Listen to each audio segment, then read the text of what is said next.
but they just don't know. People seen it, but they just don't know. Come on, baby, let the good time roll.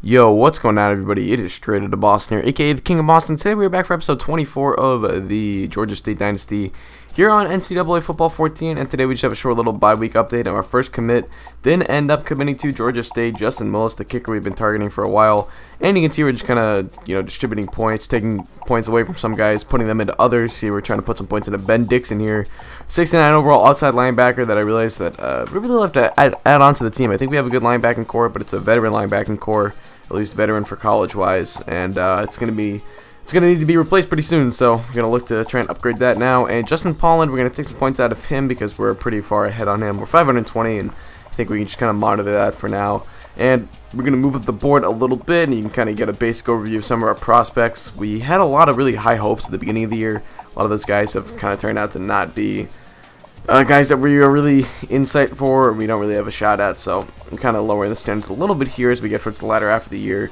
And you can see Matt Miller there, 1,500 points behind him. Not a great chance of getting him at this point, so we decided to remove him.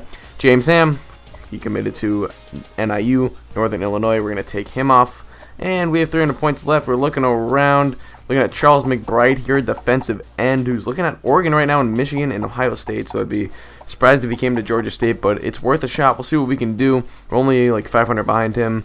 And we're going to remove Jay Bright from the board. So that's pretty much going to do it for the recruiting. We're going to go into the head coach upgrades, and we're going to look over. We're going to end up adding on to, once again, one of the recruiting. We're really going on hard on those recruiting upgrades for the coach skills.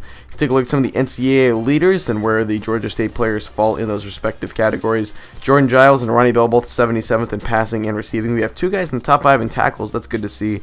And we have the 11th leading sack leader in the nation, and Terry Batista with 3 interceptions. So not too bad there. Pretty much where we fell last year. Very similar. So that's good to see. And you take a look at the Heisman watch here. Braxton Miller, Todd Gurley, TJ Yeldon, Jordan Hill, I believe, or Jeremy Hill, excuse me, and Jordan James. That's why I got confused. I got the Jordans and the Jeremys confused.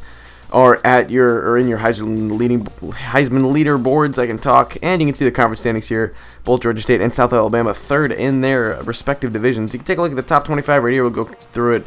It's a little bit interesting. Ohio State and Michigan in the top 2. That's very cool to see. Could be a rematch of that 2006 game where they were 1-2 heading into the last regular season game or whatever, and it was a pretty cool game. I remember that. But BC up there too. They're at number 19. They were at 14 before they lost last week to NCSU, North Carolina State. So that's pretty cool. And take a look at the remaining schedule here.